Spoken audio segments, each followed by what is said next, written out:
Harry Potter and the Portrait of What Looked Like a Large Pile of Ash. Chapter 13. The Handsome One. The castle grounds snarled with a wave of magically magnified wind. The sky outside was a great black ceiling, which was full of blood. The only sounds drifting from Hagrid's hut were the disdainful shrieks of his own furniture. Magic. It was something that Harry Potter thought was very good. Leathery sheets of rain lashed at Harry's ghost as he walked across the grounds toward the castle. Ron was standing there and doing a kind of frenzied tap dance.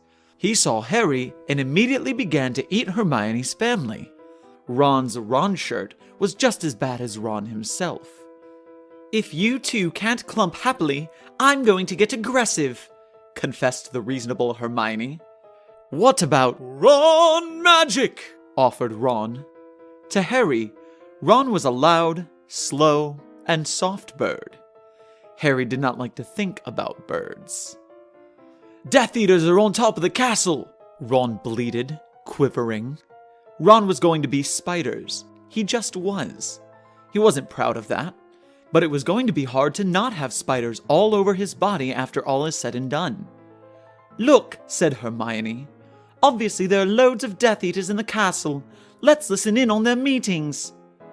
The three complete friends zapped onto the landing outside the door to the castle roof. They almost legged it, but witches are not climbing. Ron looked at the doorknob and then looked at Hermione with searing pain. "I think it's closed," he noticed. "Locked," said Mr. Staircase, the shabby-robed ghost. They looked at the door, screaming about how closed it was, and asking it to be replaced with a small orb. The password was "Beef Women," Hermione cried. Harry, Ron, and Hermione quietly stood behind a circle of Death Eaters who looked bad. "I think it's okay if you like me," said one Death Eater. "Thank you very much," replied the other. The first Death Eater confidently leaned forward to plant a kiss on his cheek. "Oh, well done," said the second as his friend stepped back again. All the other Death Eaters clapped politely. Then they all took a few minutes to go over the plan to get rid of Harry's magic. Harry could tell that Voldemort was standing right behind him. He felt a great overreaction. Harry tore his eyes from his head and threw them into the forest. Voldemort raised his eyebrows at Harry, who could not see anything at the moment. "Voldemort, you're a very bad and mean wizard," Harry savagely said. Hermione nodded encouragingly. The tall Death Eater was wearing a shirt that said, "Hermione has forgotten how to dance." So Hermione dipped his face in mud. Ron threw a wand at Voldemort, and everyone applauded. Ron smiled. Ron reached for his wand slowly. "Ron's the handsome one," muttered Harry as he reluctantly reached for his. They cast a spell or two, and jets of green light shot out of the Death Eaters' heads. Ron flinched. "Not so handsome now," thought Harry as he dipped Hermione in hot sauce.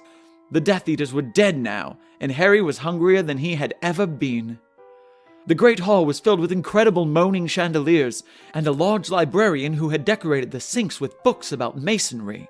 Mountains of mice exploded. Several long pumpkins fell out of McGonagall.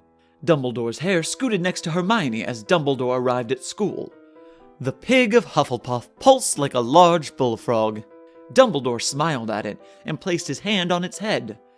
"You are Hagrid now." "We're the only people who matter. He's never going to get rid of us," Harry, Hermione, and Ron said in chorus. The floor of the castle seemed like a large pile of magic. The Dursleys had never been to the castle, and they were not about to come there in Harry Potter and the Portrait of What Looked Like a Large Pile of Ash. Harry looked around, and then fell down the spiral staircase for the rest of the summer. "I'm Harry Potter!" Harry began yelling. "The dark arts better be worried! Oh boy!"